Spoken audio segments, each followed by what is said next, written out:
a Bíblia possui regras próprias, princípios de interpretação. E quando a gente foge desses princípios, dessas regras, então surgem as chamadas heresias, né? Aquilo que distorce a palavra de Deus. E quais são essas regras de interpretação da Bíblia?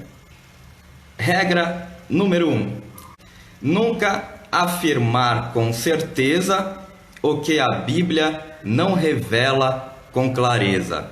Ok? Então, a regra número 1 de interpretação da Bíblia: nunca afirmar com certeza o que a Bíblia não revela com clareza.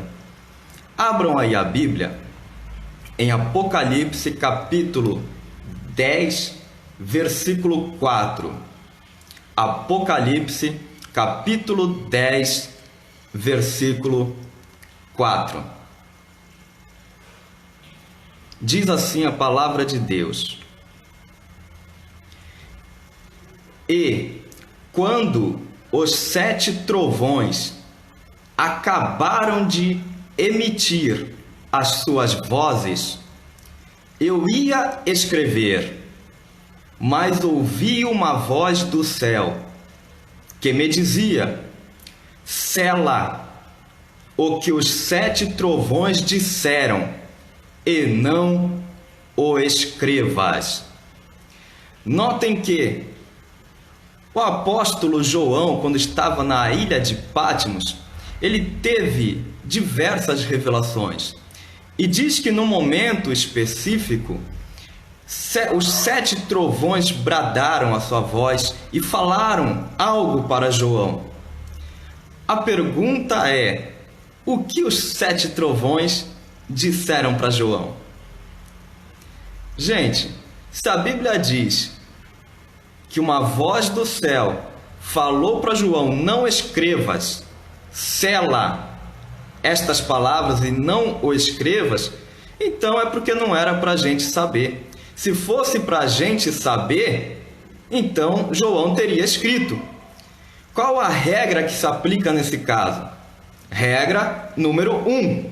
Nunca afirmar com certeza o que a Bíblia não revela com clareza. Aí a gente vê pessoas pregando: hoje nós vamos falar sobre o segredo que os 7 trovões disseram para João. Gente, se era um segredo, só João sabia. Se todo mundo ficar sabendo, então já não é mais segredo. Então, lembre-se dessa importante regra. Regra número 1. Nunca afirmar com certeza o que a Bíblia não revela com clareza. Outro exemplo que podemos citar é aquele descrito em 2 Coríntios capítulo 12, versículos 3 e 4. 2 Coríntios capítulo 12, versículos 3 e 4. Diz assim a palavra de Deus: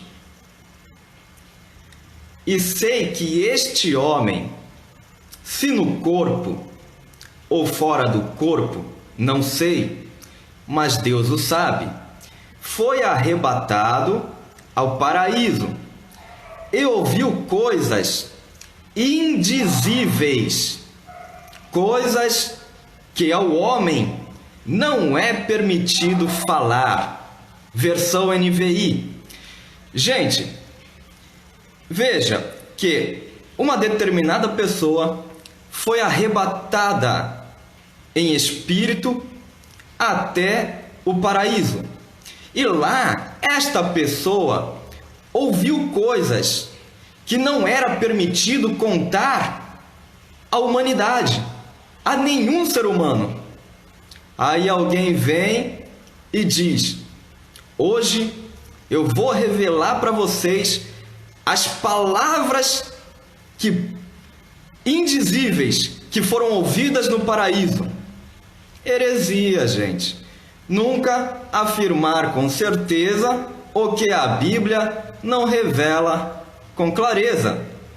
Outro exemplo que vou citar aqui está descrito lá em Gênesis, capítulo 4, versículos 15, diz assim: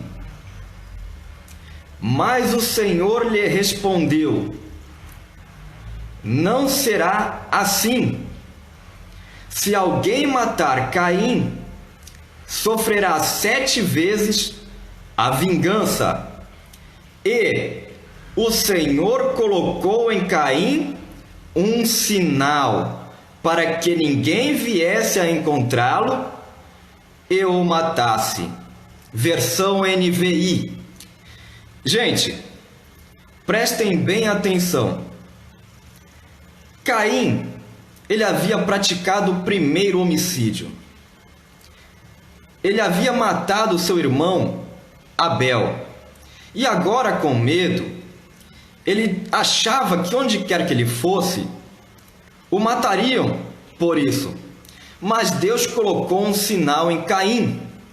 E a Bíblia não descreve qual era este sinal. Aí então surgem muitas especulações. Pessoas vão tentar de todas as formas dizer que sinal seria este que Deus colocou em Caim. Primeiro princípio, primeira regra de interpretação da Bíblia: nunca afirmar com certeza o que a Bíblia não revela com clareza. Ok? Então, esse é o nosso primeiro princípio. Segundo princípio de interpretação da Bíblia: interpretar o texto através do seu contexto. Então, sempre que a gente for interpretar um texto da Bíblia, devemos analisá-lo dentro do seu devido contexto, sem olhar a Bíblia com a lupa do nosso aprendizado secular, mas dentro daquilo que a própria Bíblia nos ensina. Para a gente citar o primeiro exemplo, eu peço que vocês abram aí a Bíblia em João 3,16. João, capítulo 3, versículo 16. Quem não conhece esse versículo? Diz assim: Porque Deus amou o mundo de tal maneira que deu seu único Filho, para que todo aquele que nele crê não pereça, mas tenha a vida eterna. Então, gente, nós vemos aqui a Bíblia sendo bem clara que Deus amou o mundo. Agora, se abrirmos a Bíblia em 1 João, o mesmo escritor, capítulo 2, versículo 15, você vai encontrar o escritor dizendo: Não ameis o mundo, nem o que no mundo há. Então, em 1 João, capítulo 2, versículo 15, a Bíblia ela é bem enfática ao deixar claro que não devemos amar o mundo. A pergunta que fazemos é: se Deus amou o mundo, por que nós, filhos de Deus, não podemos amar o mundo? Gente, é muito simples, por causa do contexto. Ambos os versículos possuem contextos completamente diferentes. Em João 3,16, o mundo que ali João se refere é a humanidade. Quando diz que Deus amou o mundo, significa que Deus amou a humanidade. Já na primeira carta de João, quando a Bíblia diz para que não amemos o mundo, ali não se refere à humanidade. Ali se refere ao sistema caído, que é governado por Satanás e seus demônios. Então nós vemos que a gente só vai conseguir encontrar o verdadeiro significado do texto através do seu contexto. Agora, a pergunta é: quais os tipos de contexto? Existem vários. Existe o contexto próximo, existe o contexto remoto, existe o contexto cultural, existe o contexto histórico, e nós vamos aprender cada um desses tipos de contexto. Vamos começar pelo primeiro tipo de contexto, que é o contexto próximo. O que é o contexto próximo? São os versículos que estão antes e depois do texto que você está lendo. Este é o contexto próximo. Agora, quando a gente analisa um texto fora do seu contexto, existe aí um grande problema da gente cair em heresias. O nosso primeiro exemplo está lá em Juízes. Juízes, capítulo 13, o versículo 7. Olhem atentamente ao que diz este versículo. A Bíblia diz que a mãe de Sansão recebeu a visita de um anjo e diz que ela logo correu e contou para o marido a mensagem que havia recebido do anjo. Ela disse que geraria um filho, que esse filho seria nazireu de Deus. O que isso significa? Que ele seria consagrado para Deus e ele começaria a livrar Israel. Notem um pequeno detalhe, que Sansão, que seria o filho gerado, ele seria nazireu desde o nascimento até o dia da sua morte. Agora eu pergunto para você: Sansão, ele foi consagrado para Deus desde o nascimento? Foi. Agora, ele foi consagrado para Deus até o dia da morte? Ou ele se desviou?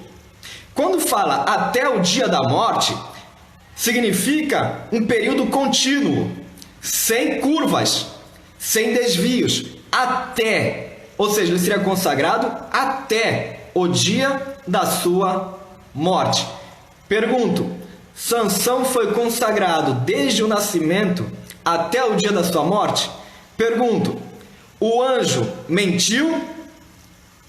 A promessa de Deus falhou? O que aconteceu aí nesse caso, gente? Pare e pensa, o que você acha? A promessa de Deus falhou? Sansão que não cumpriu com a parte dele? E por ele não ter cumprido a parte dele, Deus também não cumpriu a sua. Foi assim que aconteceu? Gente, só encontraremos a resposta para este texto lendo o seu contexto.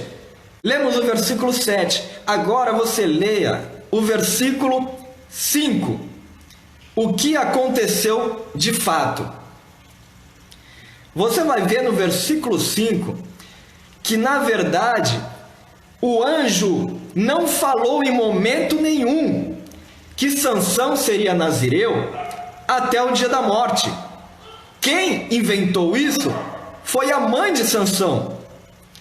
O anjo apenas disse que Sansão seria nazireu desde o dia do seu nascimento.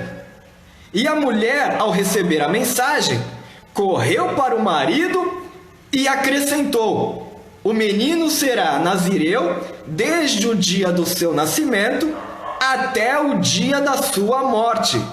Nesse caso, Deus não havia prometido aquilo que a mulher havia falado. E assim como este caso, existem inúmeros outros. Abram a sua Bíblia aí agora e vejam o que diz em Lucas, capítulo 6, versículo 38.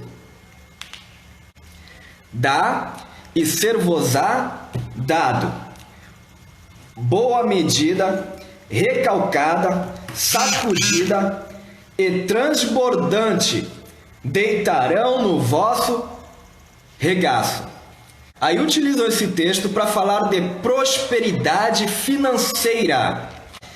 Então, se não está falando de prosperidade financeira, esse versículo, do que é que ele está falando? Veja o que diz aí o versículo 36, que é o versículo anterior. Sede misericordiosos, como também é misericordioso o vosso Pai. Não julgueis, versículo 37, não julgueis e não sereis julgados. Não condeneis e não sereis condenados. Perdoai e sereis perdoados. Dai e ser-vos-á dado. Dai o que, gente? Perdão. E vos será dado. Em boa medida, recalcada, sacudida e transbordante. Então, quando você se dispõe a perdoar uma pessoa, Deus te devolve o perdão de todos os pecados que você também praticou. Em boa medida, recalcada, sacudida e transbordante. Então, notem que esse texto, ele está falando de algo completamente diferente daquilo que muitas vezes a gente vem aprendendo. Então, muitas vezes, um texto que é utilizado para falar de bênçãos financeiras, na verdade não tem nada a ver com finanças. Versículo 36 fala de misericórdia. Versículo 37 fala de perdão. E o versículo 38, ele completa dizendo a consequência de uma vida de piedade. O resultado de uma vida de misericórdia é alcançar não somente o perdão por um de nossos pecados, mas o perdão por uma vida inteira de pecados. Então nós vemos aqui a importância de analisar o texto através do seu contexto. Regra número 2. Agora, um outro exemplo que eu posso citar, também muito comum, gente, vocês devem conhecer, está lá em Gênesis, capítulo 26, versículo 12. Diz assim: semeou Isaque naquela terra, e no mesmo ano recolheu 100 vezes mais, porque o Senhor o abençoava. Enriqueceu-se o homem, prosperou, ficou riquíssimo, possuía ovelhas e bois em grande número de servos, de maneira que os filisteus lhe tinham inveja. Observem que a Bíblia diz que Isaque, ele semeou naquela terra e recolheu 100 vezes tanto naquele mesmo ano. Muitas pessoas pegam este texto que nós lemos e diz que a semente representa a oferta e a terra representa o templo. Ou seja, a igreja, vamos dizer assim, porque o templo não é igreja. Igreja somos nós.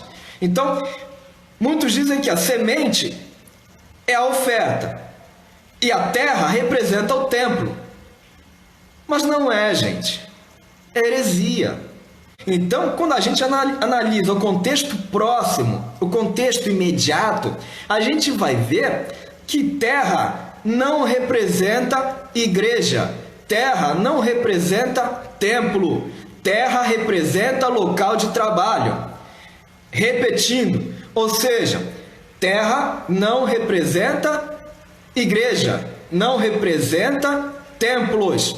Terra representa o local de trabalho.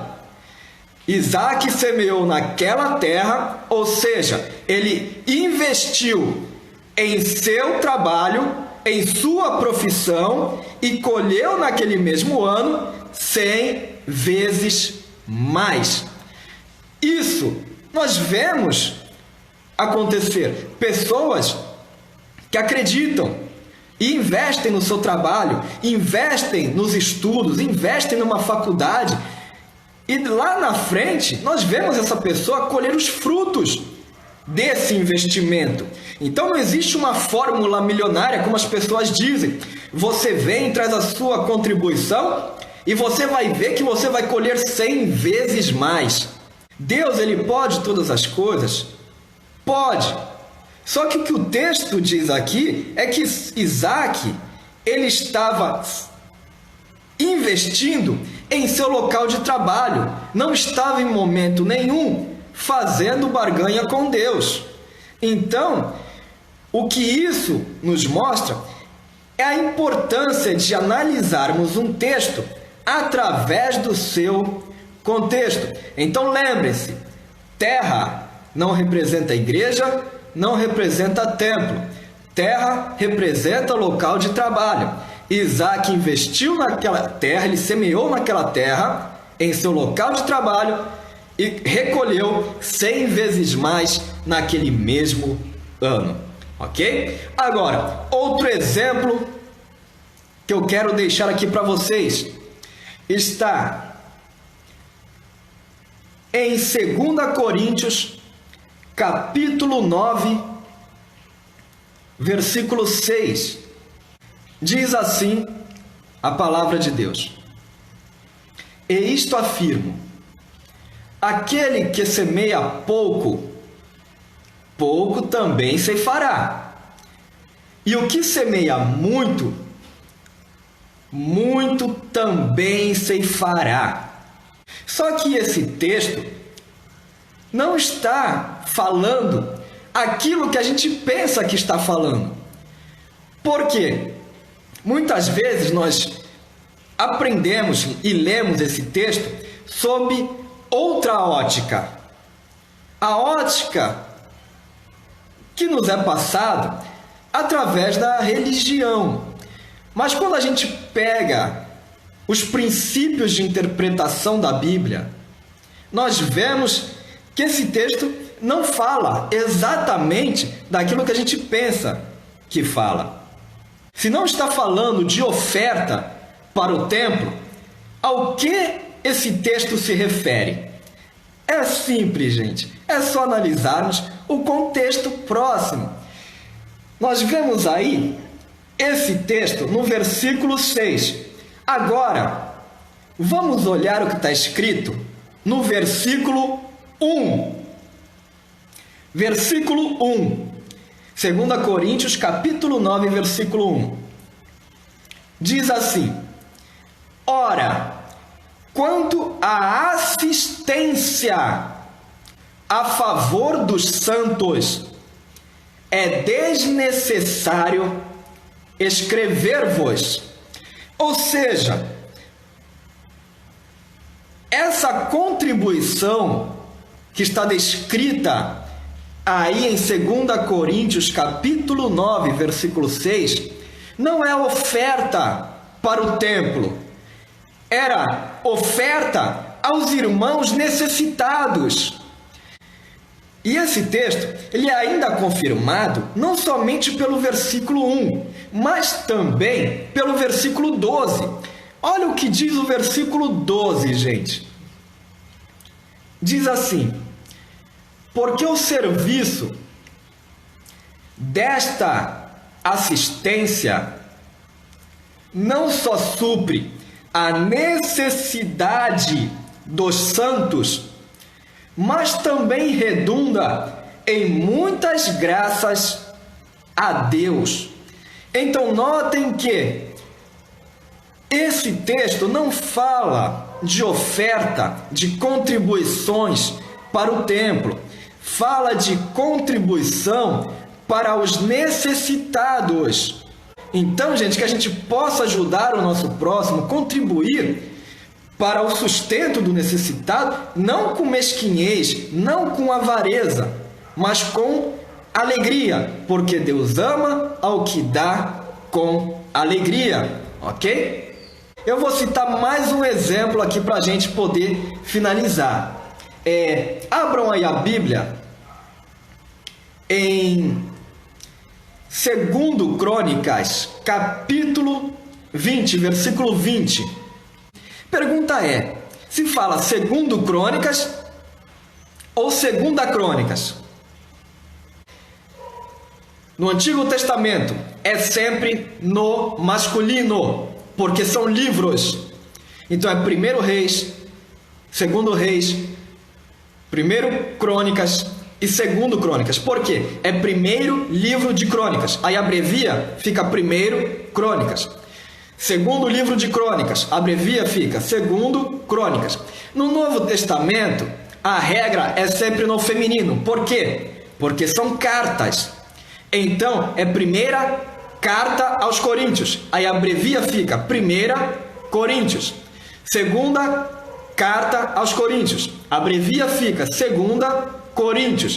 Agora, vamos lá, vê o que diz aqui, 2 Crônicas, capítulo 20, versículo 20. Pela manhã cedo, se levantaram e saíram ao deserto de Tecoa.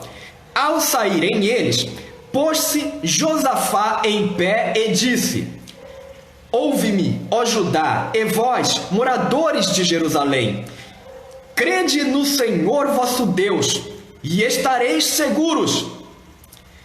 Crede nos seus profetas e prosperareis. Aí o pregador diz: quem aqui quer prosperar? Todo mundo levanta a mão achando que está falando de prosperidade financeira. Não está. Não quero dar essa triste notícia para você que estava esperando uma prosperidade aí, material, uma prosperidade nas suas finanças. Você pode até ser próspero financeiramente, mas não com base nesse versículo, porque o contexto aqui é outro. Esse texto não fala de finanças, não fala de prosperidade financeira. Então, do que é que esse texto está falando? Ele está falando de livramento. O rei Josafá iria para a guerra, e o profeta veio até ele e disse: creia no Senhor Deus e estareis seguros. Creia nos profetas de Deus e então prosperareis. Prosperareis aonde? Na batalha, a qual eles nem teriam que pelejar, porque o Senhor pelejaria por eles.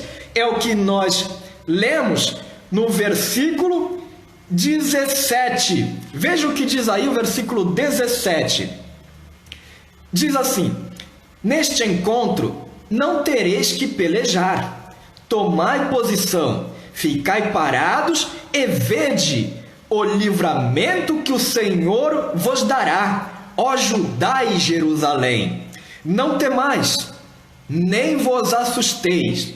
Amanhã saí-lhes ao encontro, porque o Senhor será convosco. Então o Senhor é quem os livraria das mãos do inimigo. Se eles crescem no Senhor e na palavra do seu profeta, crendo em Deus, estariam seguros. Crendo no seu profeta, prosperariam nessa grandiosa peleja. E Deus os livrou. Veja o que diz o versículo 29. Veio da parte de Deus o terror sobre todos os reinos daquelas terras, quando ouviram que o Senhor havia pelejado contra os inimigos de Israel. Então notem, gente, que o profeta, ele prometeu que Deus pelejaria por Israel, e Deus pelejou. Então notem que Deus, através de seu profeta, prometeu que eles prosperariam na peleja, e eles na peleja prosperaram. Triste notícia é que se você estava esperando por prosperidade financeira, neste versículo, gente, você não a encontrará. Este versículo, a Bíblia fala de livramento, ok? Então nós vemos aí, regra número 1 de interpretação da Bíblia. Qual é, gente? Nunca afirmar com certeza o que a Bíblia não revela com clareza. Regra número 2. Interpretar o texto através do seu contexto. Deuteronômio, capítulo 11, versículo 24. Diz assim: todo lugar em que pisar a planta do vosso pé. Em qual lugar, gente? Todo lugar em que pisar a planta do vosso pé, desde o deserto, desde o Líbano, desde o rio Eufrates, até o mar ocidental, será vosso. Aí o pregador, que muitas vezes também a gente não pode culpar, porque às vezes não teve a rica oportunidade que nós tivemos de ter esses estudos, às vezes aprendeu, e aquilo que aprendeu repassou da forma como aprendeu, diz: onde você pisar a planta do seu pé, este lugar será vosso, toma posse. Aí você vai na casa do amigo, pisou lá, toma posse. Um dia essa casa vai ser minha. Pisa no estabelecimento lá da outra pessoa, um dia esse estabelecimento vai ser meu, tomo posse. Ô, gente, é heresia, gente. É heresia. É só ler o contexto, gente. Apenas o contexto próximo. Não precisa nem pegar o contexto remoto, que está distante. O contexto próximo. Todo lugar em que pisar a planta do pé será vosso. Todo lugar, desde o deserto até o mar ocidental. Aqui, gente, não tem deserto. E aqui não tem mar ocidental, gente. Para a gente pisar e tomar posse. E outra coisa, o mar ocidental e o deserto, eles já tomaram posse. Então a promessa já foi cumprida.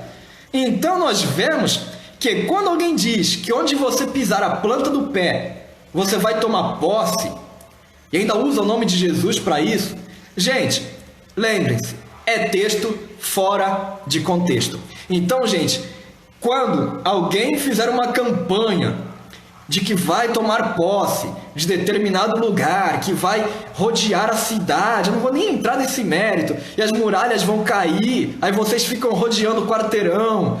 Gente, texto fora de contexto. Então lembre-se bem de todas as regras que aprendemos até aqui. Se vocês guardarem apenas essas duas regras, vocês já vão ter uma outra visão acerca das Sagradas Escrituras. Garanto a vocês que quando vocês lerem a Bíblia pela ótica desses princípios e não pela ótica da religião, vocês vão ler a Bíblia com outros olhos. A visão que vocês terão da Bíblia nunca mais vai ser a mesma. Eu garanto isso para vocês. Então, guardem bem esses princípios de interpretação da Bíblia. Regra número 1. Nunca afirmar com certeza o que a Bíblia não revela com clareza. Regra número 2. Interpretar o texto através do seu contexto. Vimos que existe vários tipos de contexto. Primeiro tipo de contexto que estudamos hoje, qual foi? O contexto próximo, que é aqueles versículos, são aqueles versículos que estão antes e depois do texto que lemos.